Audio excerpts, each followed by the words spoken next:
Hello and welcome everybody. Here we are once again. We're here for another round of the SimLeague FS1 series here for round 9 of the season. This is the big one. This is the one here at the Nordschleife circuit, the big race. And I tell you what, it's going to be fascinating to watch these cars go around here because this is not really a track we usually see Formula 1 cars at, but we do it here because, why not? We may as well try things differently, and I'm sure this will be a fascinating race, especially because we had rain in qualifying.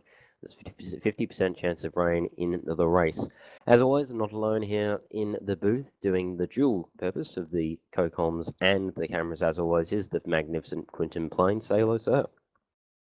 Good evening. It's brilliant to be here at a legendary track, which fortunately is its 88th birthday yesterday. So it had its first race 88 years ago. So we're celebrating the anniversary from the Nürburgring as well here.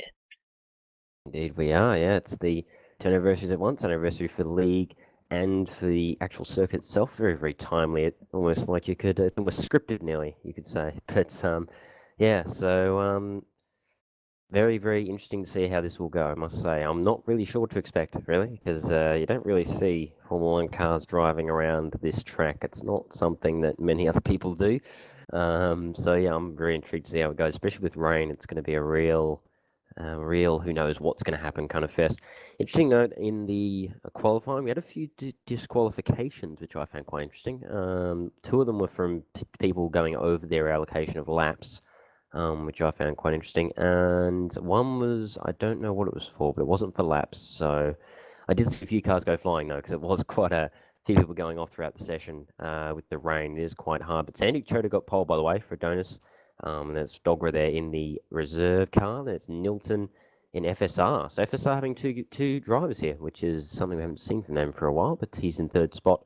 It's Menno Klomp in fourth for Adonis again. Sam Howe fifth for Tay Ford's a bit further down than where he usually is used to. And there's Nico's there in the Everest GP. Full Sail, by the way, that team now, as their team owner has stepped down. So they're a Full Sail team at the moment in sixth. Tamas there in the FSR seventh. And the second one, that's Stephen Mitchell in the BRM in eighth. Sam Markham, new boy for Tayfor in ninth. Tony Metsalis, 10th for BRM. Mark Throx is 11th in another reserve car. That's Eric Stanford is 12th in GBR Racing.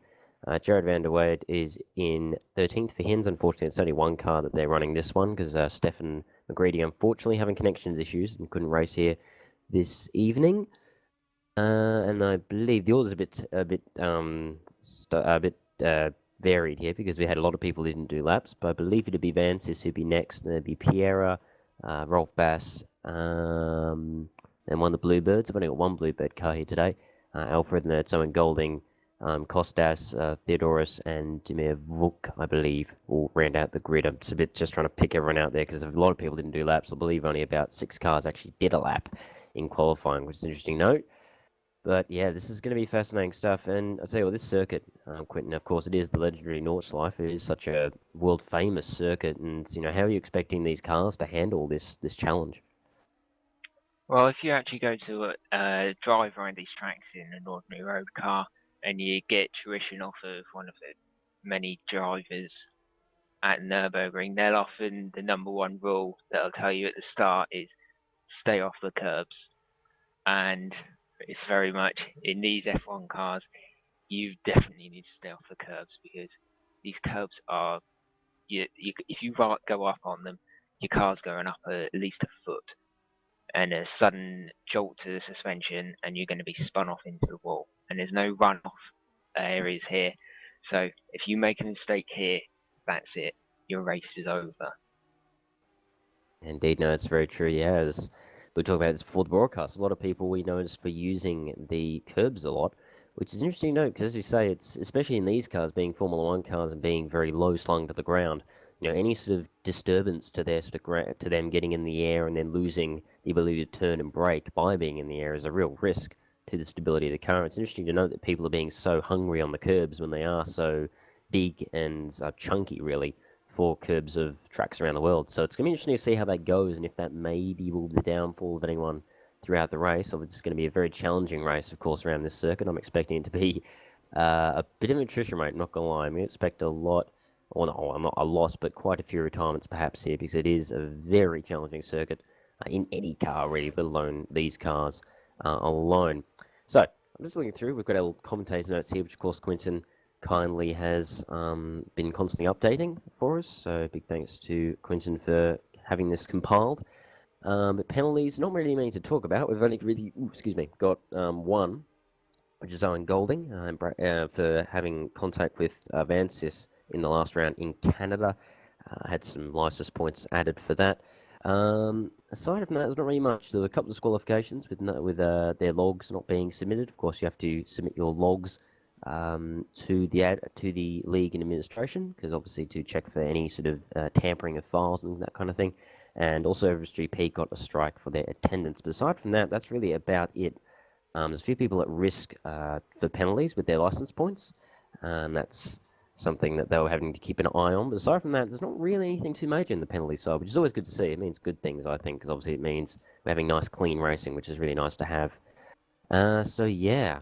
So, tell you what, this is going to be a fascinating race. I will say I'm a bit disappointed we don't have the Spanish team here, which is a bit of a shame. The colourful one, as we were talking about at Laguna Seca, a very colourful car, and I believe they're not here, are they? Which is a real shame because, it is a very colourful car on the grid, isn't it? Exactly, it's a shame, but Stelios Fantis, he found a full-time seat at Insignia Sim Racing, taking over Demir Vuk's vacated seat because he couldn't dedicate as much time to sim racing now. So Stelios managed to get a seat there, and well, he's proved it because I believe he was inside the top 10 with a qualifying lap, I believe. Mm-hmm. Yeah, indeed, no, and also of note is Nilton Gavio, who's filled in a few times. I know he filled in for my team, Hinz Motorsport, at Austria, and actually got us a podium, which is very good driving. He's an extremely fast driver. He's been a reserve for the entire season up to this point, but he's now joined FSR as a full-time driver after their other man had an injury suffered ahead of the season, and their reserves unable to attend regularly. So he's now filled in that seat permanently, which is good for FSR because they have always kind of only really run one car for a lot of the rounds. So it'll be very good for them to now be able to field two cars, and especially one with Nielsen at the wheel. That could mean some very good points for them, and that may even bring them into the hunt in the constructors, or in the teams championship, which would really help them out. So that is interesting. Now, of course, as I said, Sam Markham is in for Tayfor at the moment. Baldassaro not able to attend this race. And also a few people removed from full-time drives as well. David Vane for Everest, Dobsa for Deutschland, and Ivanov for Italia, all removed from full-time drives for failing to show up, attendance basically, for failing to show up for enough races. So yeah, and of course, as we mentioned, Everest GP up for sale with the team owner not able to commit to owning the team and feeling that someone who can maybe be there a bit more often to handle team proceedings and so on would be better off. So yeah, he's put that team up for sale. So they're up for sale now. More interesting to see who takes over that role now in the sort of following weeks. I'm sure they'll be decided as soon as possible. So so that's, and we've got a whole bunch of actually interesting facts here that Quinton has very, very kindly put in. Again, thank you very much, Quinton, for putting this, because it does very much help us a lot. So I'm sure that I'm probably going to be looking through and just mentioning a few of these facts as we go along. There's a whole bunch of them there, so I'll mention them as this broadcast goes on. But speaking of championship, we head to the championship here. I'll just quickly have a look at that now. Sam Howe, of course, is leading the championship with 4 wins this season, 153 points, averaging 19.13. That's a very handy little fact to have there. So I didn't even notice that until just then. It's a very handy fact to have. Interesting to note that Menno Clont, who's only scored points in one round, round 5, I think his attendance has been a bit kind of on and off on occasion, but he scored points one time, so his average is 15 when he scored points. So he's got a very high average, but it's because he's only scored points the one time, so that's quite interesting. As we just restart warm-up, I believe we're having having for people just trying to sort things out, so we're probably just trying to sort that out.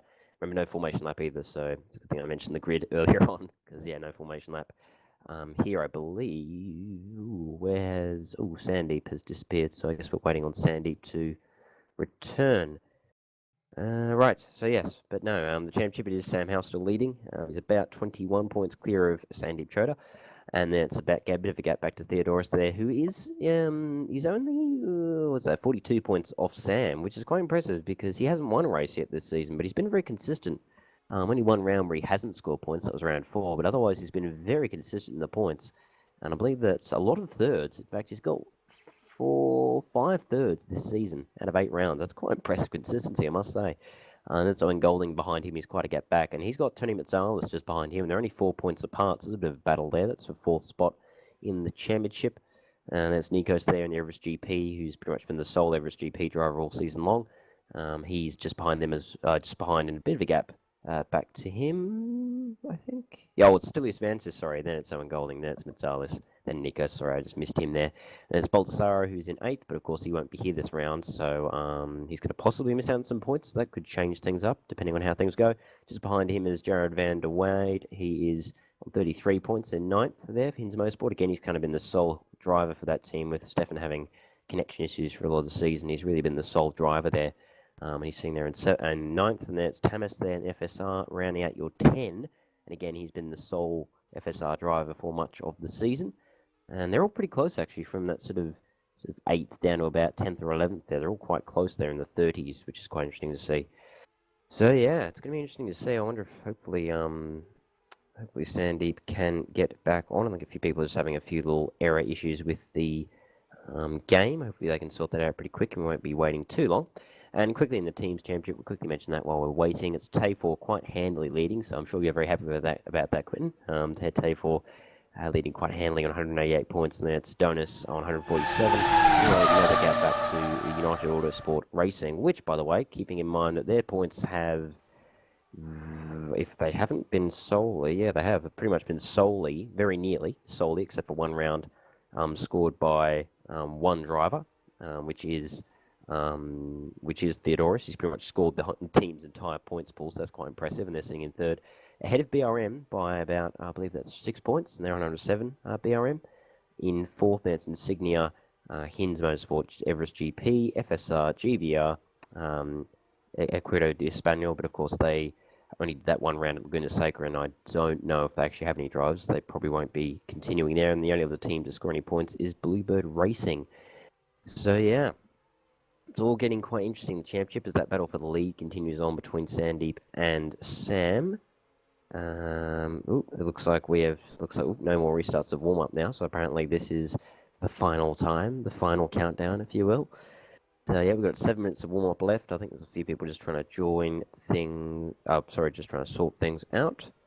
But yeah, this is going to be very interesting, and I guess now the question, Quentin, is who is your pick here? Because this, as just mentioned, this track being so difficult, as we were talking about, it could really, I think, be nearly anyone's game. So, it's going to be hard to pick, but who do you reckon your pick or picks, if there are more than one, for this one? Well, the top 5 was pretty close in qualifying. Well, when I say pretty close, it was like 10 seconds over the entire top 5, but considering this is over a 5-minute lap, so it's pretty damn close. Anyone from the top 5 could do it, but I think Dogra might be in with a shout here, because he's the only person to have taken a second win here at the Nordschleife.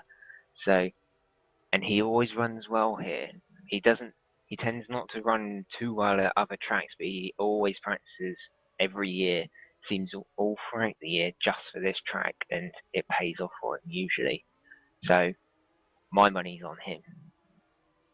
Yeah, very true. Yeah, no, I have to back that up. I think, yeah, I agree. I think top 5 or 6 or so. I think really any of them have a chance, but I don't know. I'm thinking Sam, because he is very, as we know, he's extremely experienced and extremely fast driver. I wouldn't be surprised if Nilton will be up there too, because he's also quite experienced. So I'm looking at them for their experience to really show through. Excuse me, I've got a bit of the case of the hiccups real briefly here, but yeah, I think I'm expecting their experience to really shine through here. Certainly the track where experience is probably a bit more dominant than pure pace, that's for sure. But yeah, it's going to be interesting to see as we're just getting a few people trying to sort things out. Just trying to sort out a few game issues, I believe. But hopefully they'll be all sorted. Sandeep has still not returned. I do hope he returns soon, because otherwise that's going to be a big hit for him in the championship, that's for sure. And possibly we could drop him back behind Sam, which I'm sure Sandeep would prefer to avoid. But yeah, it's going to be interesting to see. We have a lot of cars too. Nikos just has a little bit of a spin there. Yep, it's a bit of a spin. Trying to do some practice laps, and there's a bit of a moment there. Oh, and then Markham has a big old moment into one of the last corners there and goes flying. I wouldn't be surprised if we see a few flying cars here, because if you go off, the walls are quite close, so it's very, very possible the car will go flying over the fence. So expect some big crashes if they do happen here, because there's not a lot of room to maneuver at a few places on this track. But oh, looks like, yeah, a few people just having a few more issues. But yes, we will hopefully get going in the near future. Just waiting on some issues to be sorted, although that's not too surprising, as this is one of the bigger rounds. We've had a few trying to get the sim syncs working and that kind of thing. But yes, it's going to be an interesting race. I'm very, very interested to see how this will all go, because I do expect it to be quite a large attrition rate, being this track. Just any car in general is hard enough. So in these Formula 1 cars, it's going to be very hard, because we always know, well, I remember how loose that rear end is on these cars. They are very tail-happy cars. I guess while we're waiting, since we are just kind of waiting for things to kind of mull over, I might as well have looked through these little facts for you. So we've got a few little notes here of this track and just noteworthy things that we've picked up. So, no driver apparently has won here at the Green Hell, as the nickname is, which is very true of this track. It can be hell-like because of how difficult it is.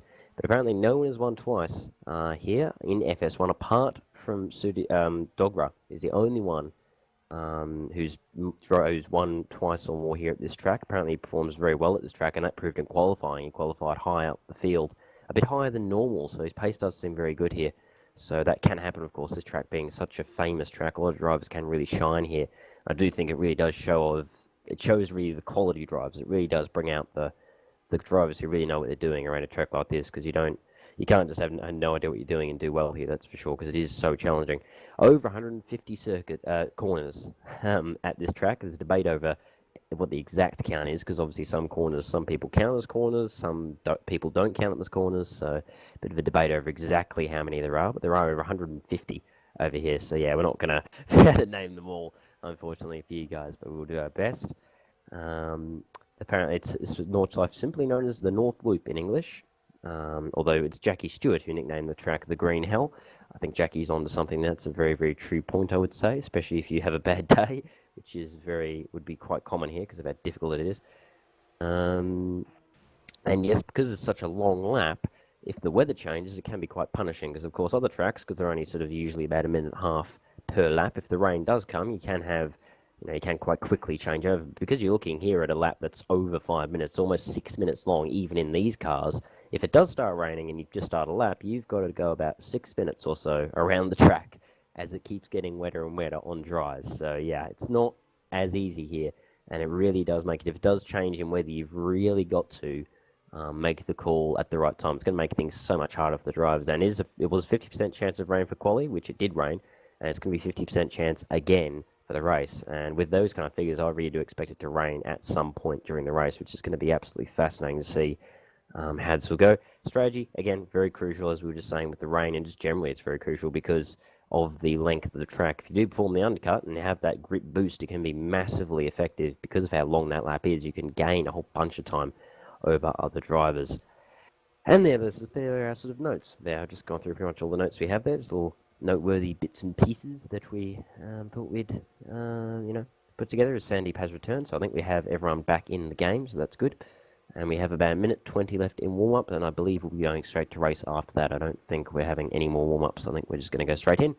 And yeah, and then quickly, before we're waiting, I'll just quickly mention, obviously, we've had 3 winners this season. Obviously, Sandeep Chota with 3 wins, Sam Howe with 4 wins, and then Owen Golding was the other one to get a win. That win at Laguna Seca, which was a fantastic race. I remember a couple of rounds ago, our last broadcast. It was a fascinating race, and he won that one. He's the only one, other than Sandeep and Sam, to win a race this season. And can we have a 4th is the question, and honestly, I wouldn't be surprised if we do around this track, but 40 seconds to go, or 45 seconds to go until we go to race. Any last words of wisdom, Quinton, before we go to the race?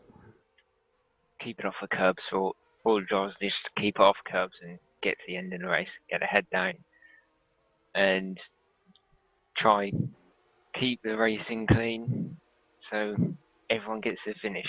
That's all I hope for. Indeed, and I'll echo that statement massively. I think for this race especially, I mean, it's every race, obviously, you've got to finish first to get the result. But I think especially here, because about challenging it is just finish the race. That is the priority. I mean, battling is good and trying to get those positions, but honestly, I think just finish the race, and that is priority one, especially here because of how difficult the track is. So I really do think if the smart drivers, they will not do anything too risky. They'll instead just get their head down, get into a rhythm, get through the laps, finish the race, and not not do anything too crazy because of just how difficult this track is. But we're about to go to race here at the Nordschleife circuit, the special event of the season, the big one of the season. This is probably the crown jewel, really, of the FS1 season as we move on. Non-essential personnel leave the grid now.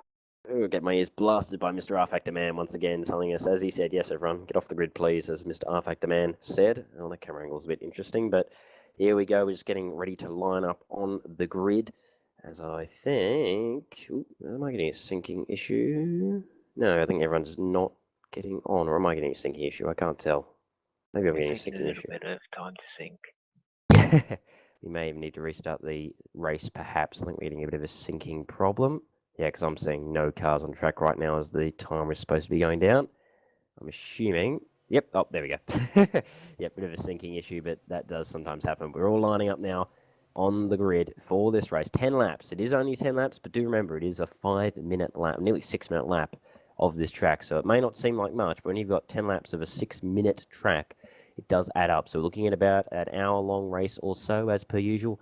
But with this track being so difficult, with rain being a possibility... Oh, you never know. This race could be absolutely fascinating. Everyone lining up. We have 20, I believe. Oh dear, that's awkward. Oh, right now I think we have, 22 drivers on the grid. We're ready to go here at this race of the championship. Round 9 is away. Here is off we go off the start, and Sandeep has got an absolutely atrocious start. And who is that in the lead? I believe that's his that's the FSR, Tamas there, I believe. No, Nilsson, sorry. Going for the lead. Oh, and there's nearly contact between him and Sam there, I believe that is in the TAFE, very close. Oh, and there's someone all over the place. A few guys at the back have dropped off. Oh, someone is off. Oh, there's a big crash at the back. One of the GBRs is gone. He's gone across the field. A big crash at the back of the field. Oh, they're all off at the wall. Oh, no. Massive crash at the back of the field. We've got an insignia off. We've got a BRM off. Everyone's trying to dodge around that. A massive crash further back. I'm trying to pick who that is. Oh, it's Stephen Mitchell. He's gone around. He's collected a whole bunch of people. Oh, and Golding's involved. He's just pulled off. Steve Mitchell's pulled to the side. He might retire. Yeah, he's done. Steve Mitchell is out in the first 200 meters of the race. Shocking stuff, but Nilton now leads away. Nilton Gavio leads for FSR from Sandeep Chota. Sam Howes third. Tamas there in fourth. So FSR first and fourth. This is dizzying heights for them.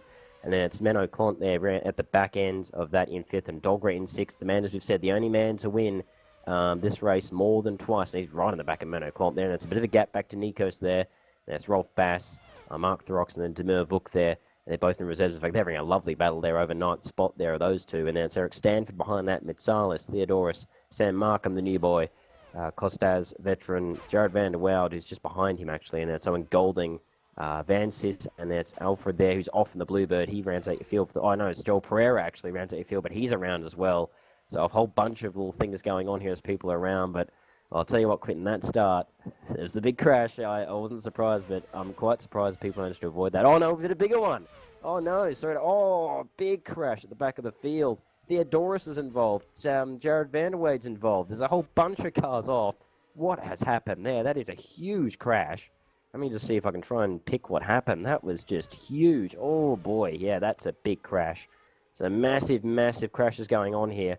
And, oh, yeah, oh, my gee, yeah, and it's the curbs. It was the curbs. So we have Mark Throx is out. I might suspect he may have caused that, or maybe be one of the guys at the front of that field, because he was sitting at about 8th or 9th at the start of that. And then Theodoros is involved. He's up in the championship in 3rd spot, keep in mind, and he's now out on lap 1. Joel Pierre's managing to keep going in the other car, and then you've got Vedran. He's got no front wing. He's going around. Oh, this is just drama stuff. But Nilton continues to lead. He's 2.7 clear of Sandeep Chowdhury. He's got Sam Howe just behind him. Then you've got Tamas there in the FSR. He's 4th, and then it's Menno Clont behind. He's got Dogra. Oh, having a look in the left-hander. That's a really risky pass to make. Ends up pulling out of it there, but that's a very close battle. That's a bit of a gap back to Nikos in the Everest GP car, followed by Rolf Bass, Mitsalis, and then Kostas there. Rounds out your top 10, but I'll tell you what, Quentin, that start had all the drama I was expecting. Exactly, and the incident we saw at the beginning, although there was just 2 cars that went off, the curbs were so high, as I was saying, the curbs are so dangerous here. They're so high that the car just gets beached, so the rear wheels are just spinning air. So the cars can't not being able to get themselves off of the curbs. So it's pretty much creating a roadblock in the middle of or on one side of the track, so everyone's having to cut on the inside. So, but most people actually got through it until that second accident halfway around the lap. So, and we lost about 3 or 4 cars in that accident, and it looked like a bit of lag. I'm not sure. I'll have a look. That'll be looked at by the admins later. As will somehow now have a look up inside of Sandeep Chode into Carousel. No, too far back. But yeah, epic start. Nilton Gavio getting that. Came up from 3rd place, and suddenly now he's leading the race by over 3 seconds.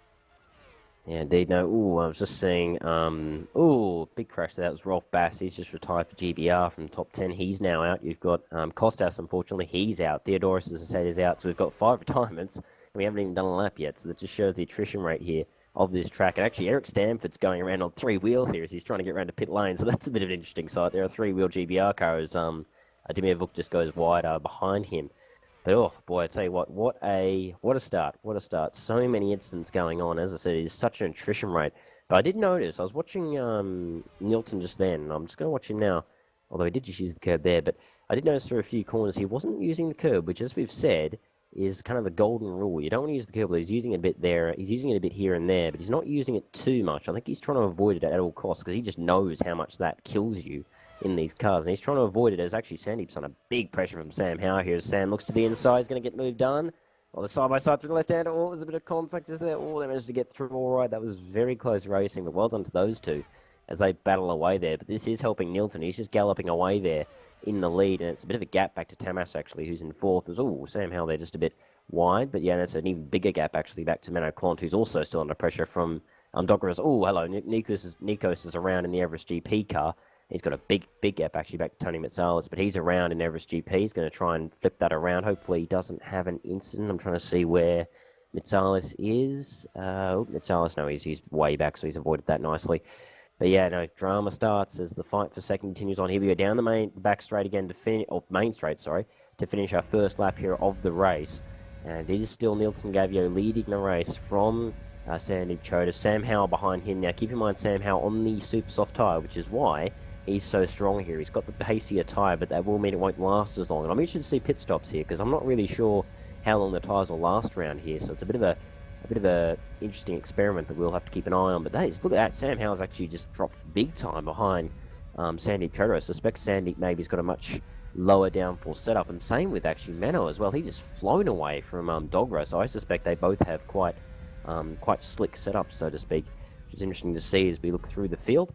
And yeah, just drama stuff. So we have 17 cars now left out of the 22 starters, as we've had a whole bunch of retirements on that first lap from big crashes, as Eric Stanford's still trying to struggle around on 3 wheels on that GP car. Oh, he's just gone wide. Oh boy, and I don't know if there's contact there with Dimir Vuk, but they managed to keep going there as people are still trying to struggle around. Actually, Veteran there, who's last place, he's trying to struggle around without a front wing there and get back to pit lane. So drama stuff is who's that going slowly? Oh, Stellius Vance is going very slowly there. I suspect he doesn't have a front wing. Oh, he doesn't. Yeah, God, he's been struggling around for a while without a front wing, which is interesting to see. Which reminds me, where is that pit entrance? Because I suspect that everyone's trying to find the pit entrance, and I don't know if they know where it is. So that's a bit awkward. But yeah, interesting times. Interesting times here. Is actually, I've just noticed, look who's in the points in the Bluebird car. He was down at the back at the start of this race. He's in 9th now. Alfred there. In the Bluebird racing car. He's the only Bluebird racing car here today. He's actually in the points now, in 9th. And actually, Jared Vanderway's just gone through the pit lane there, which is interesting to see. I didn't think he had damage. Maybe he did, but he's just come out now in 10th, still in the points. Markham's also in, and Vance is, and I suspect Golding, I think, is also without a front wing, so he'll probably be in 2. That battle for second still going on. Still Sandeep leading at the moment, but Sam Howe's right behind him again. As I said, I suspect that Sam has a higher downforce setup. Would explain why he's gaining so much through these twistier sections of the track as... Excuse me, sorry. Just looking at... Oh, that's interesting. Dogra's actually dropped behind Menno Klont a bit. So possibly a bit of a mistake from Dogra's just dropped him back. But interesting stuff here as Nilton continues to lead the race. We haven't had any more retirements, so it seems everyone's just kind of easing into the rhythm now, which is good. They're all starting to get into the groove and sort themselves out, as the gaps are quite large now, as a few people had to pit, obviously, to repair damage. But yeah, interesting stuff here. This is very interesting scenes. But tell you what, I think one thing that I'm noticing is a Sam House still on the back of Sandeep Choda. One thing I'm noticing is look at the FSR. You know, as I said, this is the first time for a long time. Oh, first time in very few times this season they've actually had two cars, let alone two cars this strong. And there they are, first and fourth. You know, in the team championship, Quentin, they could possibly gain a lot of ground on everyone else around them. Exactly, they're down in 7th or 8th in the championship, scoring a load of points each race. They're consistent, but they never have managed to get those massive points, like 10, get in the top 5. They've struggled to get there. So, but suddenly both cars are in the top 5. They're going to be moving up the championship pretty quickly if they can maintain that kind of pace. Yeah, indeed, no, very true. As I'm just looking, unfortunately, it looks like, well, that was the replay there. It looks like, ooh, yeah, I'm just trying to, it's not letting me go back and see it. Looks like we have, ooh, Jared Vanderwade's around in the Hinz Motorsport car, and that is a smoking engine. I think he's out, but looks like he's had a crash. I suspect to be on his own, and I reckon he's probably cooked that engine. So, right, I think he's stuck on the curb. It's got that glitch which you can get. Yeah, he's trying to get it out, but he's unfortunately literally beached it on the curb. And that can happen, unfortunately, with these F1 cars. Because they're so low, they can actually get stuck on the curb, and then you can't get them out. So, unfortunately, it looks like that's happened to him. That engine is slowly cooking as he's trying to get it out, and I think that'll be race over for him. I wouldn't be surprised if he has to unfortunately park that, and yep, there he goes. So, real shame there. So, unfortunately, won't be any points for Hinz Motorsport here with only the one car running, and now, unfortunately, he's out having been beached on the curb. And so there's your I think there's your 6th retirement, and that leaves us with 16 cars now running in this race. As always, see someone has gone off. Is that Eric Stanford? Yeah, it is Eric Stanford. Wow, he's almost flying in that car. What's going on there? That is interesting. Oh boy, yeah. Oh, wow. I think, wow, he's good. Yeah, wow, he's literally jumping around all over the place on my screen. That car is literally doing the time warp right there. But yeah, I suspect he may have missed the pit lane, is my guess, and he's tried to go around, and unfortunately now his car is having a spaz attack on my screen. That's very interesting to see. Who's that? Owen Golding, unfortunately, is now retired with suspension failure. What has happened there? That is a weird... Yeah, I'm not sure what happened there, but yeah, unfortunate scenes for Owen. I suspect that was a mistake on his own, so he's out too. So now we're down to 15 cars, although I suspect Eric Stanford's going to retire very soon, and then it'll be down to 14 cars. So the attrition rate here is being about as severe as I expected it to be. I was expecting a very severe attrition rate, and then we're getting it, that's for sure, at this race. But as Nilton continues to lead in the FSR car, he's got about 9 seconds back to Sandeep Choda. And he's actually got a bit of a gap there over Sam House. I suspect maybe Sam's made a mistake somewhere, and that's let Sandeep get away. And actually, Tamas is actually caught on the back of Sam quite handily there. There's a bit of a gap back to Menno, who's back under pressure again from Dogra there in that battle for 5th spot. Nico's there as GP. He's 7th. That's Mitzalis in 8th, and that's the Bluebird of Alfred there in 9th.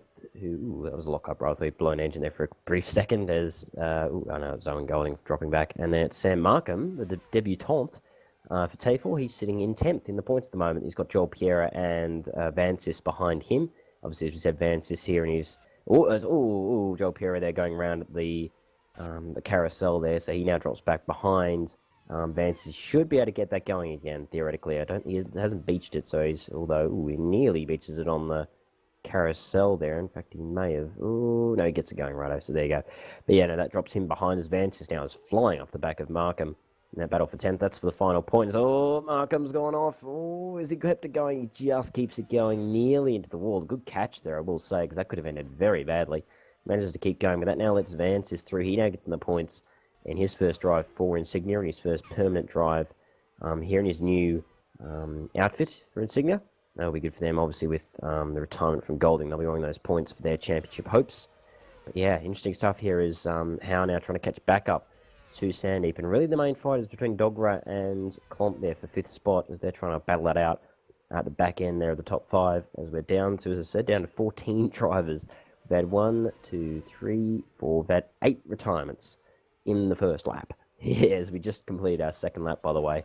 I mean, at 20% through the race. It really has flown here at this track. But yeah, Such a tough track, such a tough track. In all honesty, I think if you just finish the race, that's an achievement in itself. But you know, it's a big attrition rate, as I said. I was expecting it to be pretty high on the attrition here because it is such a tough track. Just driving your own, honestly, I think just driving on your own is hard enough, let alone with other cars around you.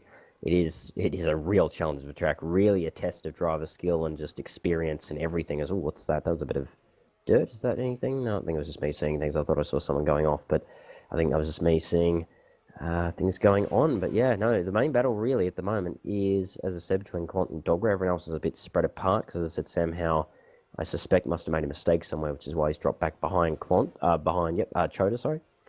And yeah, as I said, Tamas here, to me, I think the real interesting one is Tamas. He's really looking good here in the FSR car. I mean, yeah, this season he's always been kind of, as I've said, he's been a consistent point scorer, being the lone driver for most of the season, but he's always been sort of the bottom end of the 10. And a lot of the time it's more just points from attrition rate more than anything else, but he is looking properly pacey here in that fourth spot, and really it just shows, I guess, he's really shining at this track, isn't he, Quentin? It just shows the test of skill, isn't it? Exactly, and all the drivers here, they're going to put in, collectively, they're putting over 2,000 laps. And considering it's a 6-minute lap, and they've done 2,000 laps, that's an incredible amount. But going back to what you were saying, it's just an achievement to finish this race. I was driving here last year, and I was battling for 10th place, the final point, and just managed to get it.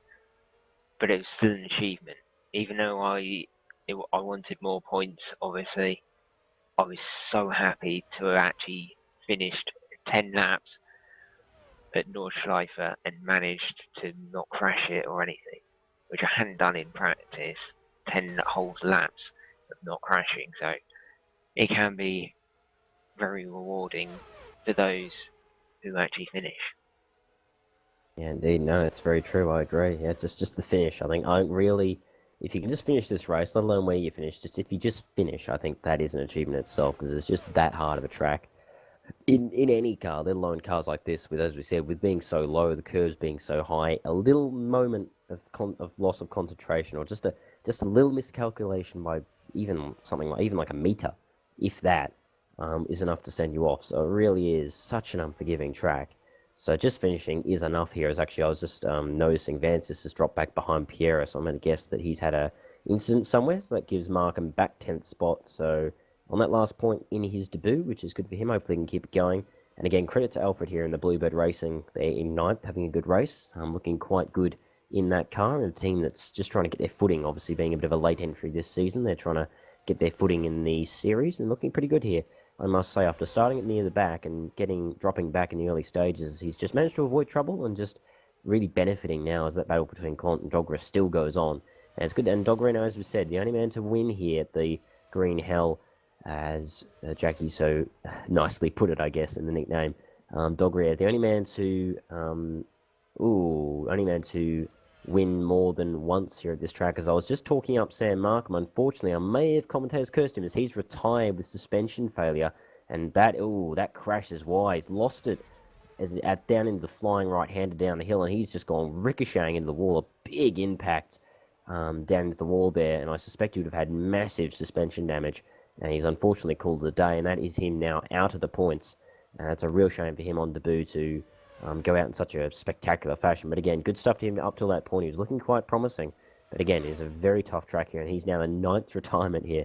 We're getting nearly half the field now. 13 drivers are left, so a few more retirements. We'll have half the field has retired. As I said, I was expecting a big attrition rate, so I'm not really surprised it is this bad. But that now promotes Joel Pierre into the points in the United Autosport Racing car. He's still got Vancis right behind him, so there's a nice little battle for that final point. So really, it's just that battle and your battle between Dogra and Clont are really your main battles at the moment. As I said, Choda's managed to gap Howe now, and he hasn't really caught back on Howe, which is interesting to see because he's on the super soft tyre. But Nilton continuing to lead in the FSR car there. Really, it's just driving an absolutely spectacular race so far. As I said, Nilton, though, a very experienced driver and a very fast driver too. So really, I think FSR have done a fantastic job to pick him up because he is an absolute star driver. If there ever has been one, as I said, up there with Sam Howe, I suspect, on both experience and pace. As who's that? That is Demir Vuk, unfortunately retiring with suspension failure. He was a bit out of front wing last time I saw it. Looks like he went back, repaired it, Now, unfortunately, it was just gone wide, into the left hand, into the right hander, I think, and just lost into the wall and had severe damage. And he's just called it a day, unfortunately, for him. So he's also out. So real shame for him. So we're down to 12 drivers now with 10 retirements. One more retirement, and we have half the field retired. So massive attrition rate. And also credit to a veteran Yannick there in the reserve car. He's a lap down. He's quite a ways off the next driver, who is now Bansis. But he's still going along, and he will go up to 12th now.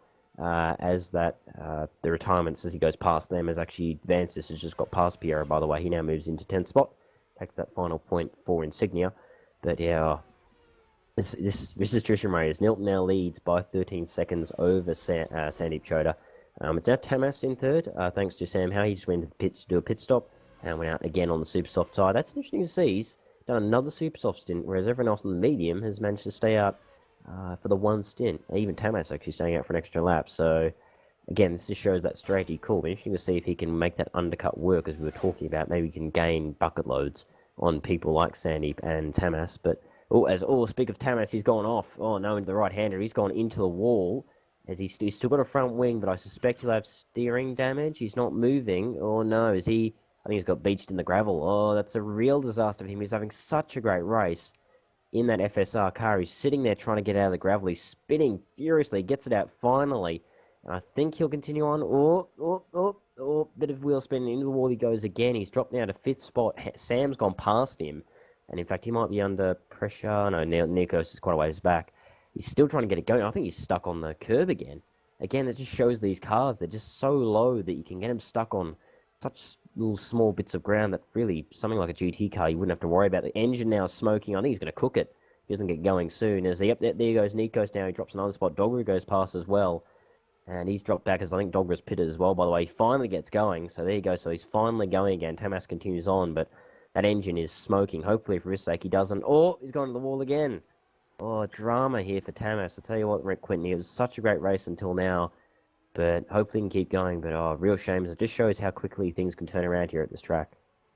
Exactly. I think what he's got is a rear puncher, because he went into the wall and as he hit it, the rear of the car, rear left tyre, hit the wall. Oh. So I think, and he's now retired, so there we go. Yes, it just shows that you have to be on your game here, full concentration, and avoid those curbs. And this track will take any prisoners. If you make a mistake at this drive on any lap, at any corner here, that's it, you're out of the Grand Prix. Even though the admins have reduced the damage you can actually take from, so you can actually get back to the pit, it's such a long way to drive. It's pretty unsafe. As Tamas proved, if you've got a puncher, it's a bit difficult to drive another 10 miles to get back to the pits to change a puncture. So he made a wise choice, kept it, decided to retire, because it would just be unsafe for him to drive all the way back.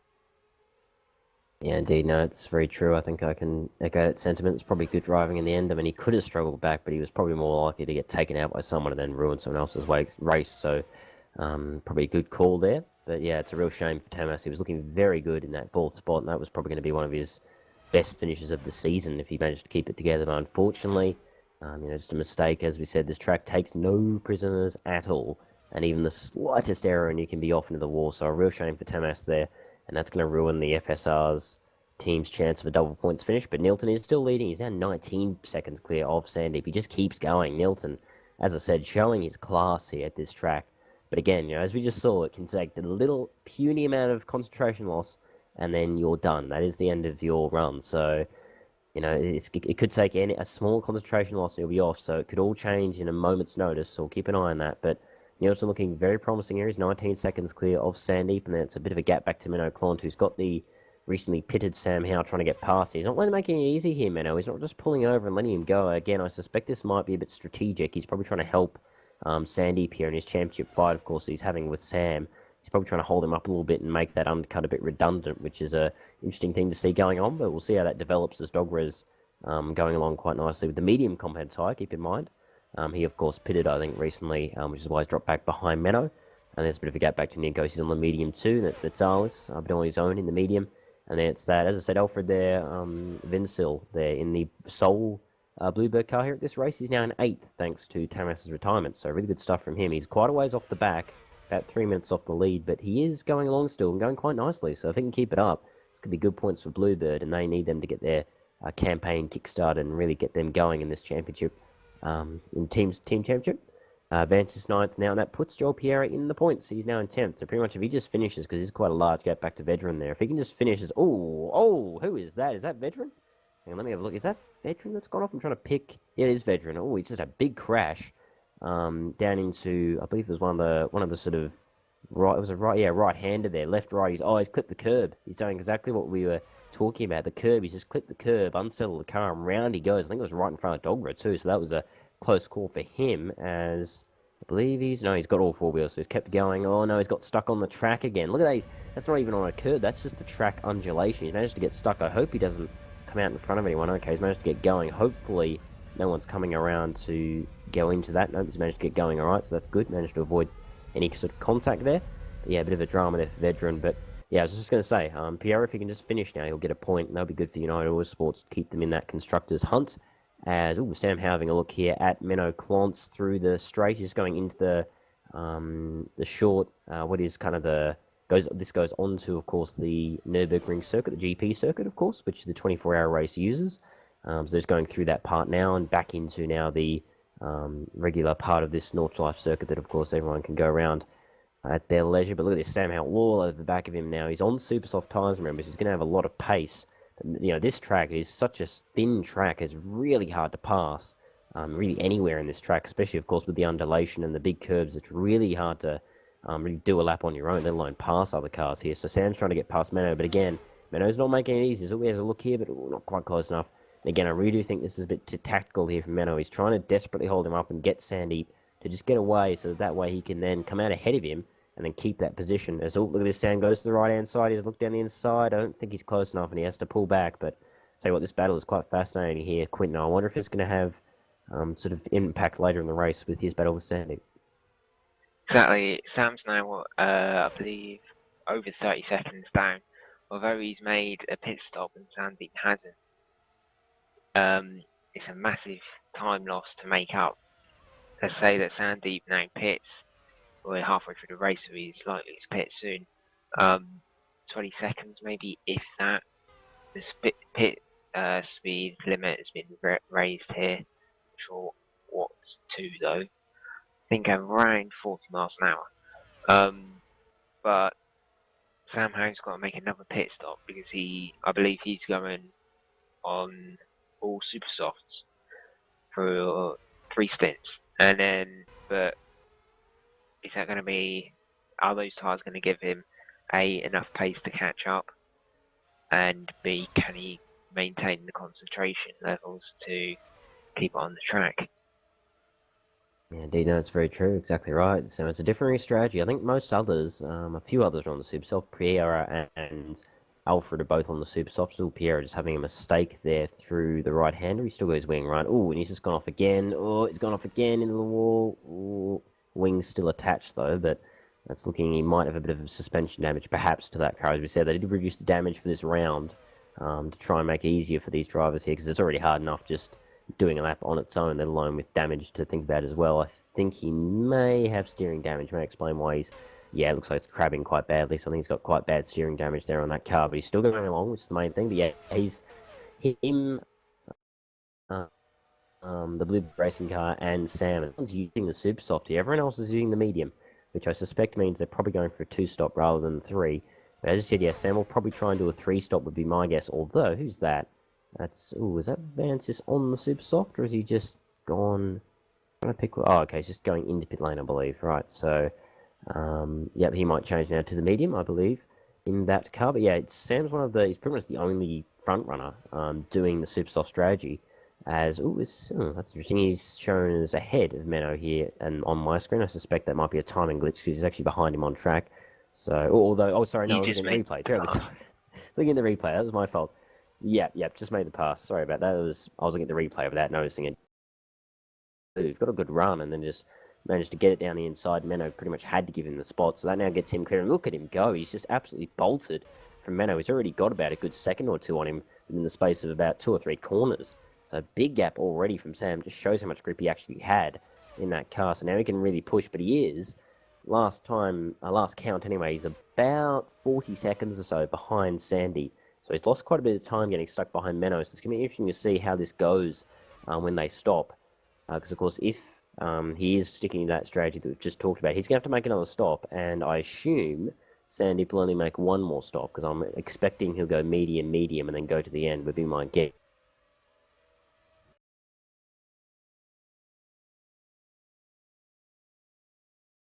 Sandeep's gone. Oh no, I think DNF, it must be a connection loss. Oh, the dreaded connection loss hits again. Sandeep is DNF'd, and with a DNF like that, you just know it's some kind of a connection loss for him. So, unfortunately, the technology's failed him. It does happen on occasion.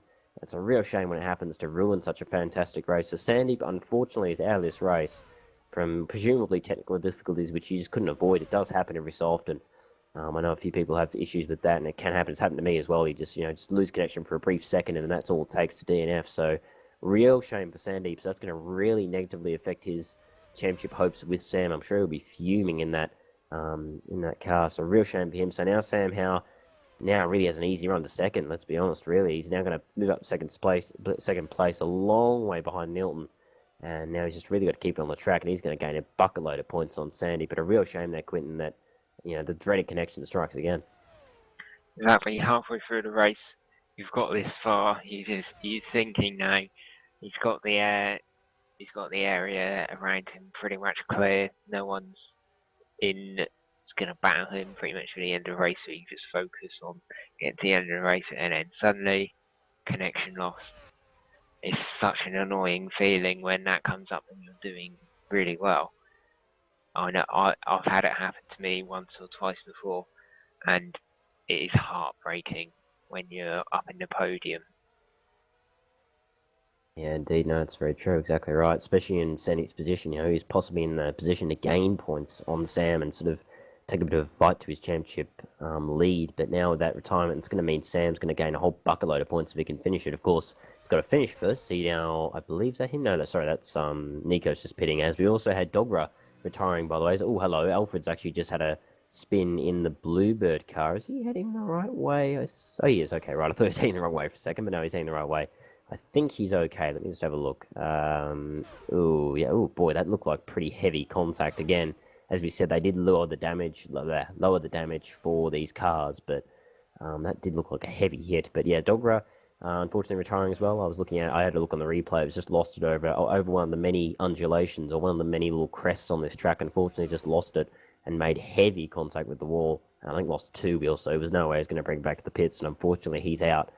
So he's now out of what was going to be probably about a 4th or 5th spot, so a real shame for him, and was going to be solid points for him, now goes out the window. We're down to 9 drivers. Under half the field remains in this race. 13 retirements in this race. Massive attrition rate, and to be fair, I expected there to be quite a high attrition rate, but I don't know if I was expecting such a huge attrition rate. We're only halfway through the race, by the way. We're 50% through. We've lost 13 cars. Massive attrition rate here at this track. It's just that difficult now and forgiving. And unfortunately, what that does mean is we're not really having any battles right now. Everyone's quite spread apart. I mean, probably your closest people really are Alfred in the Bluebird and Vansis. They're probably 2 of your closest guys on track right now. But that does mean now that veteran Yannick is, when he gets past the guys who have crashed out, he's going to be in the points. Again, he's done this a few times this season. His pace isn't that great, but a lot of the times at the various rounds in the FS1 series, his pace hasn't been up to the scratch or up to the standard of the guys like Sam Howe and that, but just his consistency and just keeping out of trouble and just staying in the race has always managed to get him in the points, and it looks like it's going to happen once again. So if he can just finish, he's going to get 2 points here at this round, and that also means Joel Pierre is going to move up to 8th now in that United Autosports Racing car, and that could also mean that Alfred could also move up a few spots there. Now he's under pressure from Stelios. He's managed to catch up to him now after that spin from the Bluebird Racing driver. So they're having now a battle over 8th. It'll soon be 6th when they pass where Dogra crashed and also where Sandy disconnected. So they're going to move up to 6th for that battle, as looks like. Oh, that's interesting. Alfred there you go. Alfred just giving him the position. That's interesting stuff. So Stelios takes that position. I suspect, as I said, possibly after having some steering damage, he knows that fighting in this in a condition with a wounded car would be a really bad idea. So it's probably smart driving for him. Yeah, look at that. He's crapping really badly in that car. I think he's got quite hefty suspension damage in that car. So good smart driving, I think, from there from the Bluebird racing car. Instead of fighting a losing battle, he's just gone, no, I'm not going to fight it. I'll just get back to pits, come back out, and just, live to fight another day. It's probably smart driving there from him. So good stuff. They will keep him in 7th, though. So it could be some good points for Bluebird Racing. I think just keeping the race, they might end up gaining more spots from possibly more retirements. But a man or two people, who have gained quite heavily from this, who have just kind of been on their own for the last sort of four laps or so, is Nikos there in the Everest GP car, and they're now obviously for sale team, sitting in 4th spot. That's interesting for a for sale team, so doing quite well for a team that's looking for a new manager. They're in 4th. And also Tony Metalis of BRM. He's the sole surviving BRM car, his teammate being the first retirement of the race. But he's sitting in 5th spot. He's been pretty quiet, but he's on his own pretty much the entire race up to this point. But he's now in 5th spot, and that could be some good points for them in their team fight. And then, of course, it's Vansis there, and then it's Alfred in the Bluebird, who's just come out now. So he's fixed that damage. He's gone back out in the super soft type. It's interesting to see. But yeah, he's still going along, and it's still Nilton there leading. 45 seconds clear now of Sam Howe. So really, he just has to keep this thing together and keep it on track, and he's got a win in the bag. But yeah, this race has been, as I said, just past the halfway mark in this race. I believe we're about to, Nilton's about to finish the 6th lap, and that will be just past the halfway mark. Will be 60% exactly through this race. And yeah, I'll tell you what, Quinn, so far we're only halfway through the race, or just past halfway through this race. I mean, what's been your big moments so far? I'm looking at Sam Howe now, and he's made up 20 seconds in that last lap. He was 1 minute 7 seconds off Nilton Gavio, and now he in the last sector split, it was 45 seconds off.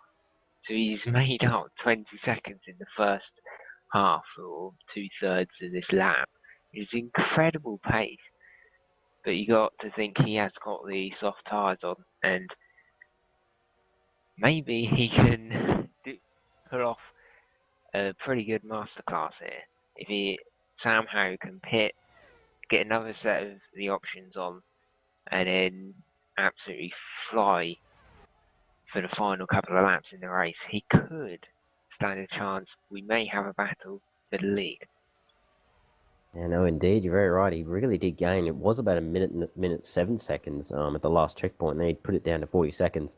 Nilton, Nilton, by the way, has just pitted, so he's, excuse me, sorry, got a bit of a throat getting a bit dry from all the action going on. But yeah, Nilton just pitting there, and he's back on the medium, so he's doing that strategy I was suspecting he'd do. He's gone medium and medium, so just the one stop for him, and he should be comfortable on tyre wear to the end of the race. But Sam will have to pit again on that super soft tyre, but then that'll be his last stop, and he'll drop back again off the back of Nilton, but he will have the faster tyre. So if he can make that work, and here's Sam Howe, we know how quick he is. He is massively fast and massively experienced, so if anyone's going to make it work, I think it'll be him. And he may have a chance. We will see. There'll be a fascinating battle to the end of the race. But then again, as I said, it is Nilton Gavio. If it's going to be kind of the clash of the titans in a way. Two drivers who are massively experienced and massively fast, having a battle together on different strategies. It's going to be fascinating to watch. But yeah, Menno Klomp, by the way, still back there. He's behind in 3rd spot, still going along in the sole surviving Adonis car. As nearly has a spin there through the left hand, and manages to gather it together again. So good stuff there in that save. But yeah, not showing the pace of the top two, but he is nice and consistent, which is the main thing. And he could get a podium here if he can just keep it together. And there's Nikos there in 4th in the Everest GP car, followed by Tony Mitsalis. You've got Stelios Vansis there in the sole surviving Insignia, 6th. Alfred Vensil there in the sole Bluebird racing car, 7th. And then it's in 8th, Joel Piera in the United Sports car. He's about to get lapped by Menno Klomp. And then it's the two retirements who are next, because Veterans yet to actually catch up to where they were. In fact, Veterans actually not got a front wing right now. He's had a crash somewhere around the track, so he's trying to link back to pit lane. Still going though, so when he does get to their point, to the point where they retired, he will get up to 9th spot, and that will be the last guy on track. The attrition rate, as I said, massive at this round of the championship, but really not surprising when you consider how difficult this track is. Mitsalis now pits from 5th. He should stay 5th. It's quite a big gap back to Vansis, so he should stay in 5th spot there, and he looks like going onto the medium again, which again, as I said, should see him through to the end of the race on that strategy. that he is doing. But yeah, fascinating stuff here as we get along in this race. No real battles going on. We're just kind of going along everyone in their own little grooves here as we're sort of going along here. Yeah, it's been a fascinating race so far. As we said, had the big crashes in the first lap, some massive crashes actually. But we did have 22 cars trying to go through a track that is a very thin and very unforgiving track, so I'm not very surprised that there was big crashes on the opening lap. Ms. Dallas now just coming back out of pit lane.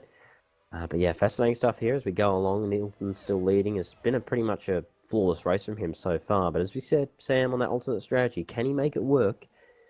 That is the real question that I think everyone will be asking, and will be interesting to see how this all goes as we get into the closing stages of this race.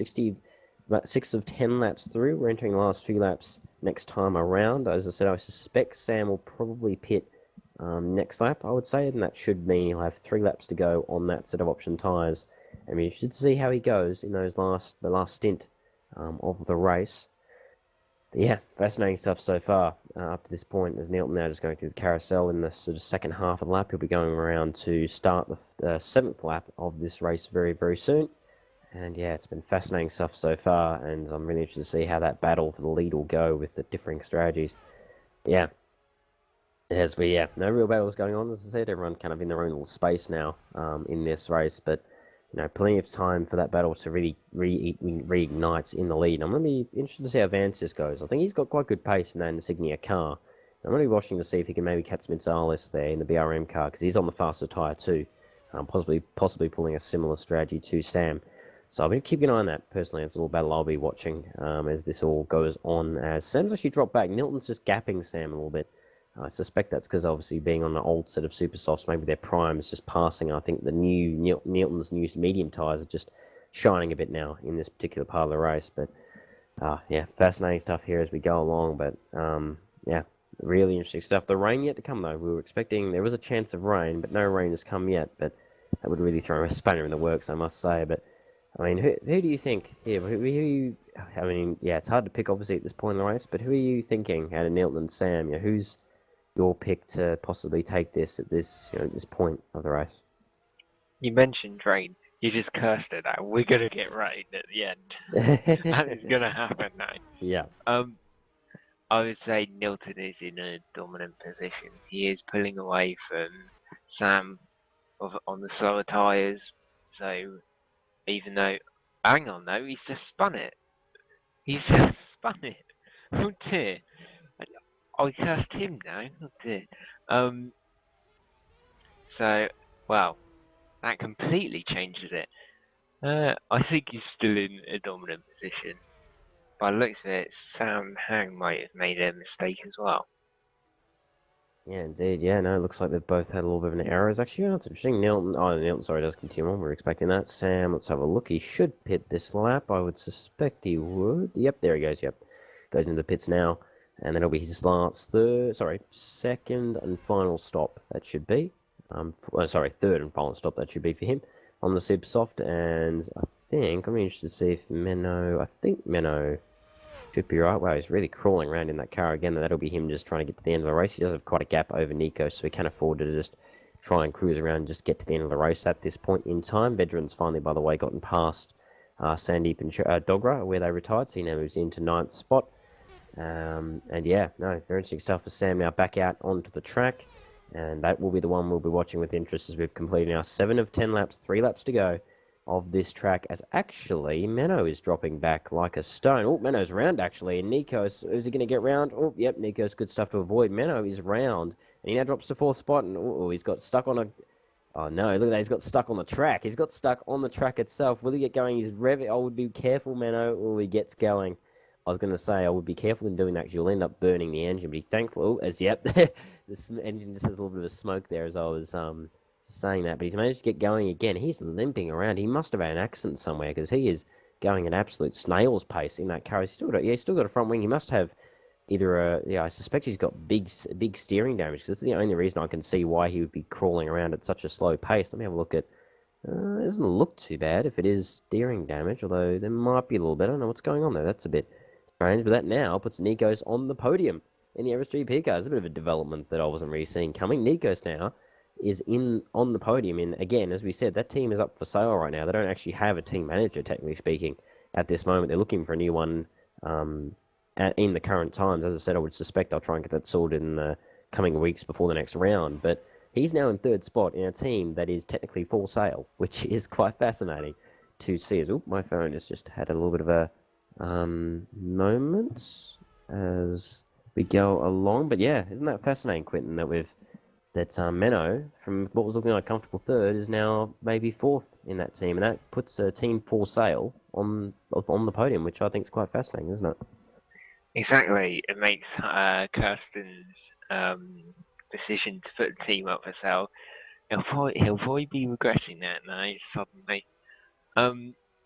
With Menno falling back, I think he had a run-in with Joel Piera in the United Autosport car.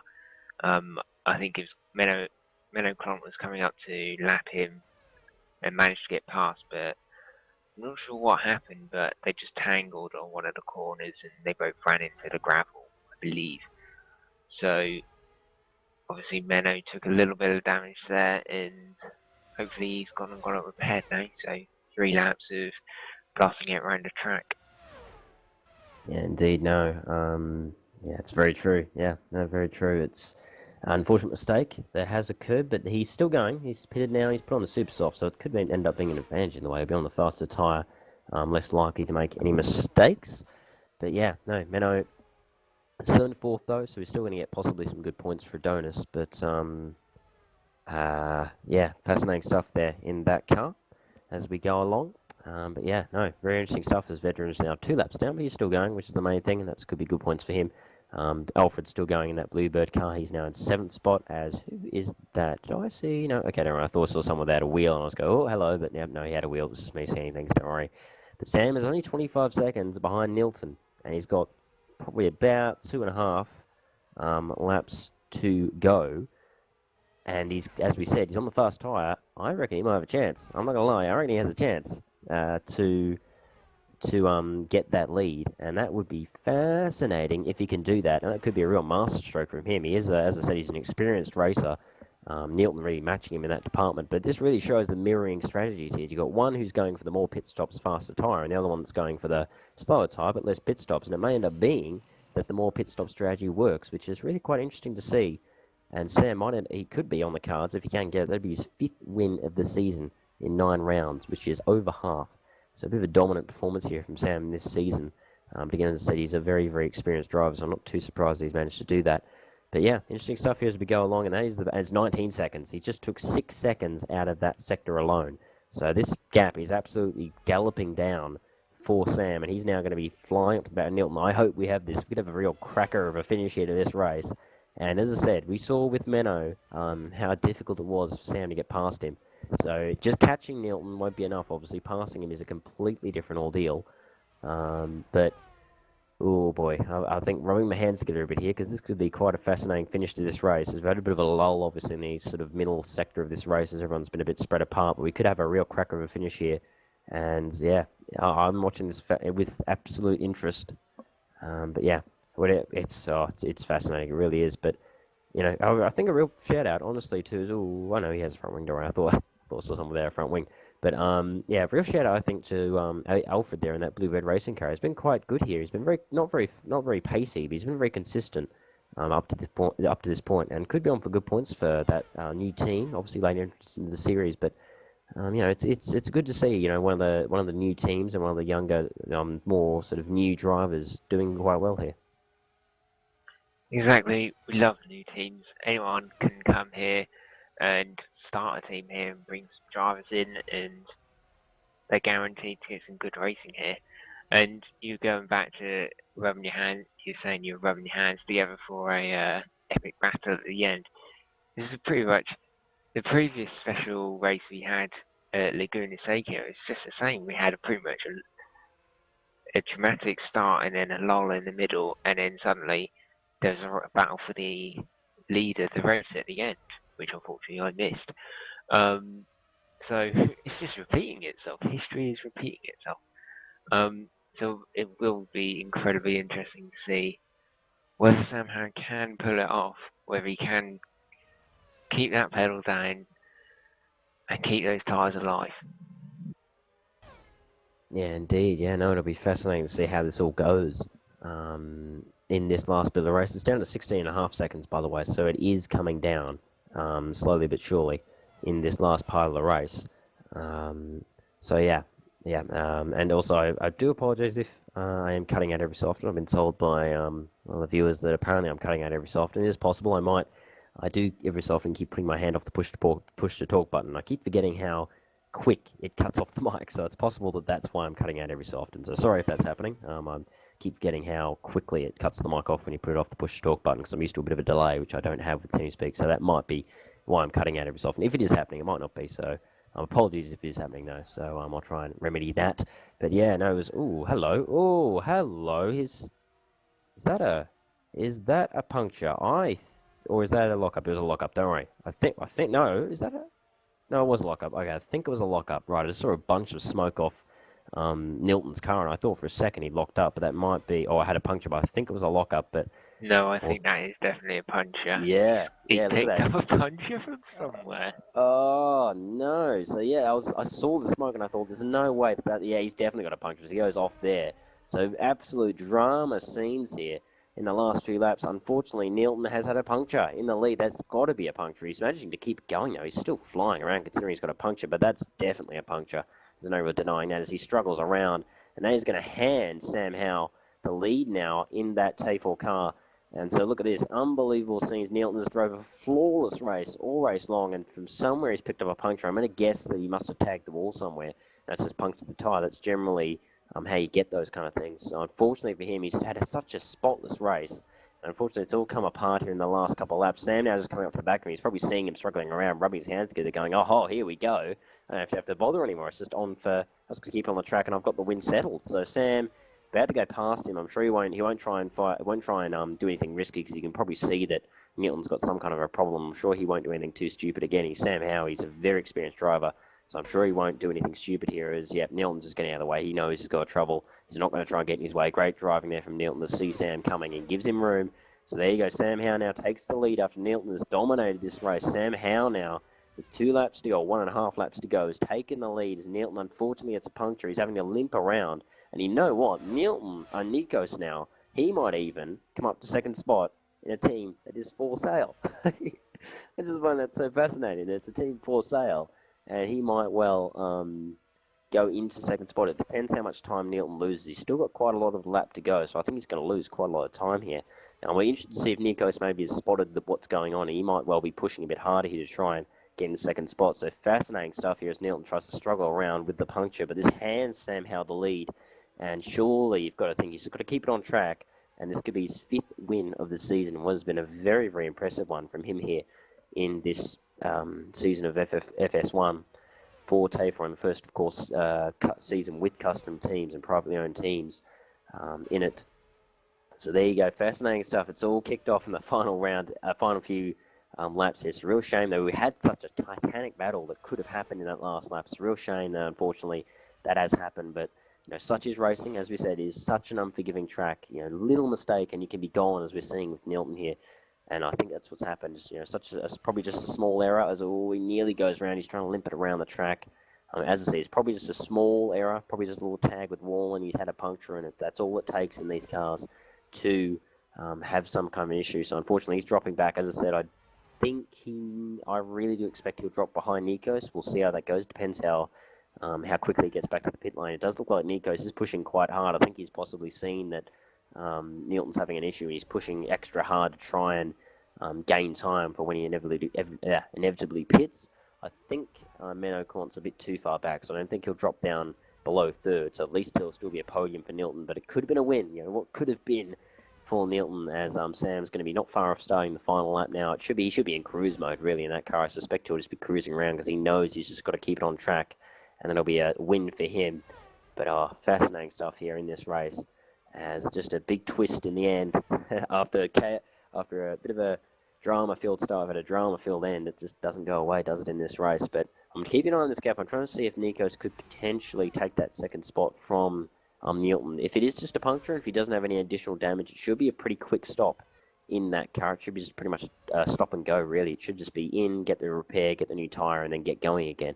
And it shouldn't be too long, but he is dropping a lot of time as he's going along here. The timing hasn't updated, of course, because there is such a long lap, and the sectors are so long that the timing does take a while to update, so I'm just waiting on that to update to see how close that gap is.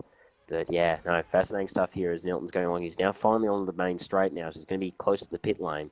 He can finally pit and get that repaired. I'm watching this with such a keen interest. I think he might actually be safe. He might end up keeping second spot. I'll just keep an eye on this. He should be slowing down for the pit lane, or is he? Oh boy! Oh hello! Is he? Oh no! Oh no! He's crashed in the pit lane. He's spun it in the pit lane. Unfortunately, this goes from bad from worse to Nilton. He's having to reverse and do like about a 5-point turn. Oh no! Does a flick spin? Oh, into the wall again. He's desperately trying to get it going here in the pit lane. He finally gets it round, but this may well cost him second spot. Where is Nikos? Oh no! Nikos has gone off. Oh no! Nikos is round in the final sector. He's gone around. He's going to flick spin it around. A nice quick recovery from him, so he doesn't lose too much time. But I think that might mean that Nilton keeps that second spot. So despite the dramas on that in-lap there from Nilton, I think he's going to keep second spot. Oh no, is he? Oh no, he's gotten stuck in pit lane. Surely not. He's gotten going. Oh, he's stuck. He's stuck in pit lane. It just keeps getting from bad to worse for Nilton. He's literally beached in pit lane. I don't know if that's a glitch. With the pit lane, I'm just going to quickly see if I can spot what happened here. Let me have a look. Okay, yep. What's happened there? Oh, he's gone into he's gone just too far across. He's out now. He's finally gotten out. Engine is smoking. They would have revved the ever-loving daylights out of the engine, but he's got going. He has. Despite all of that, he's still managed to come out ahead of Nikos. So, real drama stuff. Nilton, though, keeps second spot now. If he can just keep it on track, that will be still second. So, still good results for FSR. I'm sure that they'll be very, very happy with that. But still, what could have been? Could have been a win that's gone begging. So now somehow, on the final lap, just to keep it on track, and that is a win for him. That's win number 5, if he can just get it round of the season. But I'll tell you what, that was a bit of a heartbeat moment for Nilton there in the pit lane, wasn't it? Exactly. The drivers were warned in the driver briefing to avoid going too far over to the left when they're in their pit stations. And some drivers were taking risks. So, it's a pretty... You've got to think back to the beginning of the race.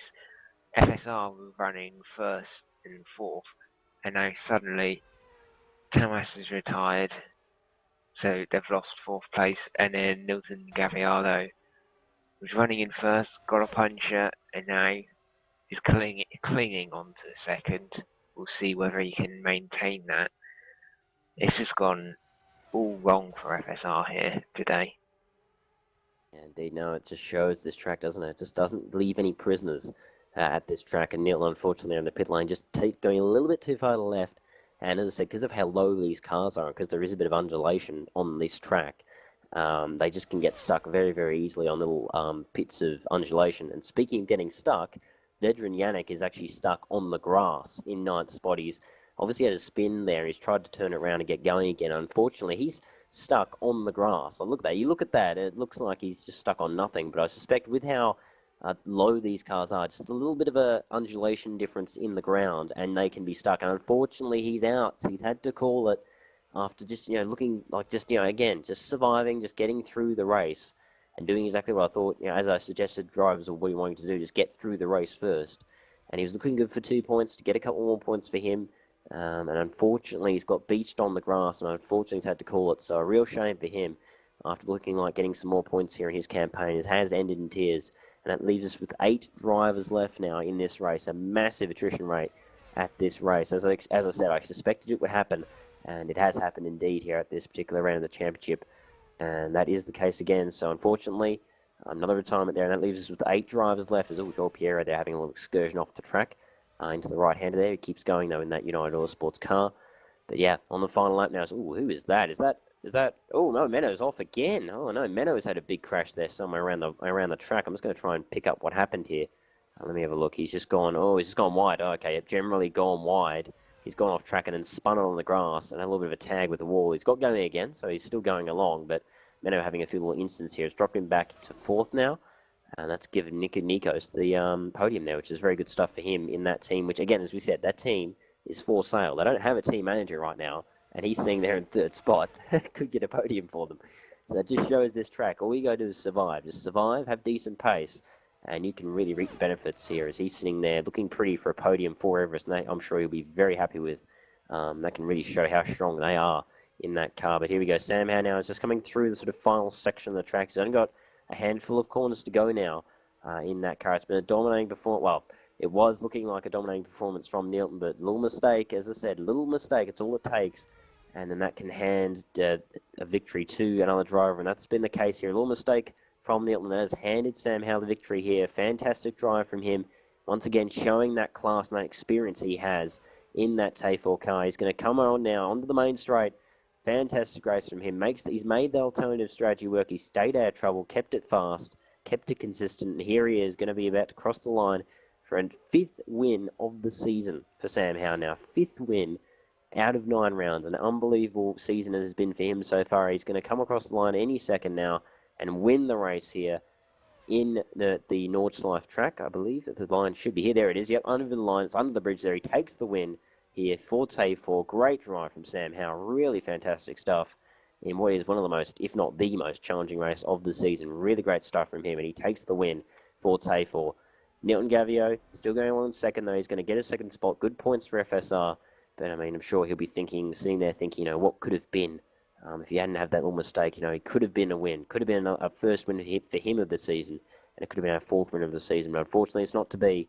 The cruel nature of this circuit, this really unforgiving track, really coming to the fore in his case. But he'll still get second spot. Still good points for him and for FSR, and I'm sure he'll take them over DNF any day of the week. So good stuff for him. Nikos there, Anastas Polos there in the Everest GP car. What's pretty much been, what has been the sole Everest GP car all season long. He now is going to take home a 3rd spot. If he can just get through this final section, he'll take 3rd in that car. Great race from him. Again, not the sort of pace of Nilton and Sam, but just keeping clear of trouble. And he's managed to come home in a very, very nice 3rd spot. Great stuff from him, and I'm sure that'll really put out a message to to people out there to really take that team seriously, and hopefully they'll get a team manager sorted very, very soon. So great stuff for them in a team, as we said, that is technically for sale. To take a 3rd spot is really, really great stuff for them. There you go, Nilton just crossing the line there to take that 2nd spot in the FSR car. Nikos there just going down the straight, so he'll be crossing the line any moment now to get that 3rd spot. Menoclont now, he's just going through the final section as well. He should, as long as he can keep it on track, take that 4th spot. After a bit of a drama race for him, having to hold off Dogger there in the first few laps and then having a few incidents throughout the races. There goes Nikos there, just getting that 3rd spot for Everest GP. Great drive for him. But Menno now is just going through the final few corners, or final handful of corners in their Donis car. It's going to be the sole finisher, of course, with Sandeep having that disconnection, unfortunate disconnection in the latter stages of the race. But Menno will still come home in 4th spot again. Good points for him. And good points for Adonis, who are going to need them to really start challenging Tay4 in that championship, both in the team and the driver's title. And then in 5th spot, it should be Tony Metsalis there in the BRM car. He's still going through. He's still actually just about to enter that final section. He's trying to pass Joel Pierre. Yep, Joel Pierre gets out of the way, so good stuff there. And then in 5th spot should be, 6th spot should be Stelios Vansis, and he's the last guy on the lead lap. And the 2 last finishes of the 8, Alfred Wenzel there in the Bluebird Racing car. It's good points for them. That's, I believe, their best result of the season for that team, and that'll be good for them to get their campaign going. Again, as we've mentioned a few times, they obviously were a late addition to the FS1 series, and they've proven themselves here. Surviving this race, it's credit to him, and a great race from him as Menno Clont crosses the line there to get that 4th spot for Adonis. And then rounding out your field, when he gets around, hopefully he's going a bit off track there. I think he's got a bit of steering damage to that car, but he's just going through the final section now. And if he can just get it round, he should be able to get that 8th spot for United Auto Sports Racing. Although, around into the wall he goes. That could be severe damage. I think, has he still got a wheel attached? Yep, he's still going in that car. He's just trying to quickly struggle around. Oh boy, he's got very, very severe steering damage, but he's just got to limp it around. We've got a couple of corners to go, and he'll get that 8th spot in that car, and that'll be good points for him. I believe that might be his best result of the season. I think if it's not the best result, I think it's his equal best result of the season in 8 spots. So again, just surviving, and he'll get that 8 spot. So good points for him in his championship chase, and just for his team as well, of course, who are fighting BRM and Co. and Insignia, of course, for that championship title. As I believe that's Metsalis there just crossing the line. He now takes 5th spot. Great drive from him. again, being in the shadows most of that race. He was kind of on his own for a lot of that race, just going along, keeping the car on the track. But again, just shows, keep the car on the track and you'll get the results. And a great race from him to get 5th spot. More good points for BRM. And I believe, yep, Stelli's Francis is just entering the finals section of the track now. And he will come home in 6th spot for that team. Again, good points for Insignia after obviously Owen Golding retiring early in the race. And he'll be happy with that for his first drive for that team. And now it will be a permanent drive for him now as he's finally found that permanent full-time drive. So great stuff from him here to get that 6th spot after some dramas early in the race. And yeah, then Alfred, as we said, in 7th. And then Joel rounds out field in 8th. He did manage to cross the line. And then, yeah, that's 8. So it's about 14 retirements in this race. Massive attrition rate. But again, great stuff from, I'm just going to say all the finishers. Great stuff to all of them to finish the race. I think just finishing this race is an achievement itself, as Francis is just coming through the final few corners now to be the final man across the line. But yeah, Quentin, that was quite the race. But I mean, just what do you say? It had everything, didn't it? It had battling, it had crashes, it had drama. It really did have everything, that race. Exactly. We're looking forward to a battle at the end, and then suddenly Nilton gets a puncture, and our luck is taken away from us. Never mind. I want to note that the top 6 all raced here before at Nordschleife with these cars, and only Alfred and Joel Piera are the two new rookies this year, and they're the only ones to actually finish and not get classified as DNF. So it's impressive. Those two will be very pleased. And it just shows that experience pays off here, and practice as well. Experience in practice is key to Nordschleife. Yeah, indeed, no, that's very true. I agree. Just as I was mentioning earlier in the broadcast, it's the experience which really is the key factor here at this track. If you can be as fast as you like, you can be a massively fast driver, but at the end of the day, you need that experience and that consistency to finish this race and really do well, because it is just such a punishing track. But fantastic race, as I said, from everyone. I think it really, everyone that finished the race deserves a pat on the back, especially the 2 rookies. As you said, being the only 2 rookies on the grid that actually managed to get to the end. Really great stuff from them. Well done to both Alfred and Joel there to get to the end of the race. Great stuff. Yeah, great stuff to all the finishers. Really great race from Sam in the end. I mean, it's a shame that Nilton had that puncture at the end of the race that sort of ruined what could have been a really fascinating battle in the last lap. But such is the way of racing, as I said, and such is the nature of this track, is so unforgiving. Even the smallest mistake can be so punishing on this race. As that's interesting. I believe Nikos has gone to 2nd. I swear Nilton was 2nd across the line, but maybe he made a mistake I didn't see. Wow, I must have missed that. Looks like Nico's actually got 2nd for Everest GP according to my results. Is that right, Quentin? Did I miss that? Is that something that happened on the last stretch there? It could well have happened. I'm not sure where that actually happened. I didn't pick that up. Yeah, I swear that Nilton went across 2nd, but obviously not. According to our screens, actually Nico's got 2nd. So there you go. Obviously Nilton may have made a mistake in the last part of the lap, and that's actually gave Nico 2nd. I swear that wasn't the case. But there you go. I guess that did happen. So there you go. Nikos actually picked up 2nd apparently, and then it was Nilton 3rd. So great stuff for Nikos again. A team that's still looking for a manager, and they're on the podium. Great stuff for them. But yeah, as we said, just everyone that finished, really well done.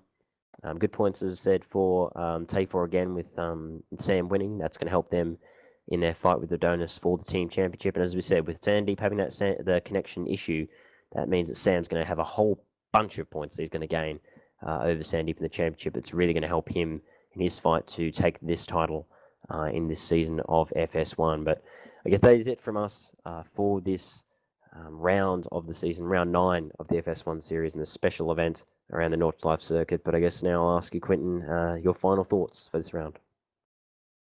It was a great round. Gave us some good action, and drivers are the 8 drivers that finished. Well, they're the lucky ones, because now it looks like it's beginning to rain, so we just finished in time. Yeah, no, exactly right. Yep, we just managed to avoid the rain. Yeah, I can see the skies are starting to darken there at the very, very end of the race. So, yeah, I guess a bit lucky that we managed to avoid that, because that would have really thrown a spanner in the works. But yeah, just echo that sentiment. Just, great stuff to everyone that managed to finish the race, as I mentioned earlier on, and great win to Sam, again, as I said. But a really fascinating race. We had, as I said, had it all. We had battles, we had the crashes, we had the drama, we had the disconnection issues. We had everything. We had the last minute little mistakes that managed that tossed up the field, and it really was a fascinating race to watch. And I really enjoyed watching and commentating on it. I hope you guys that watched the broadcast and then watch this later on YouTube enjoyed it as well. That is it from us here from the Nordschleife circuit for round 9 of the championship. We will move on, I believe, as I just look up on my commentator's notes. Sorry about this, just a little delay as I go up to find round 10. It is at France at the old Maggie Gauls circuit. Of course, the real F1 cars don't race around there anymore. It is was taken off the calendar a few years ago now. Unfortunately, it's quite a great circuit. I think it really is a really fun circuit to race around. So I think it's a bit of a shame that that it isn't used as much as it was previously. It was a great F1 track, that's for sure. But yes, that will be our next round of the championship at round 10 of the series of 18 rounds. We move now into the second half of the series. And I'd say it's going to be a real fascinating race. I'm looking forward to watching that one in a track of the old, which would be good to see that it getting a bit more attention again. But that is it from us from round 9. Hope you guys enjoyed. And we'll see you in, I believe, 2 weeks' time for the next round of the championship. And the real question will be, can Sandeep Chota bring back the fight to Sam Howe after the disconnection of this round and really bring back that fight in the championship? And it'll be fascinating to watch how that all goes. But until next time, guys, have fun out on track and whatever you guys are doing. Have fun doing the things that you do and the hobbies that you follow, especially sim racing. But in 2 weeks' time, we'll see you then, and bye for now.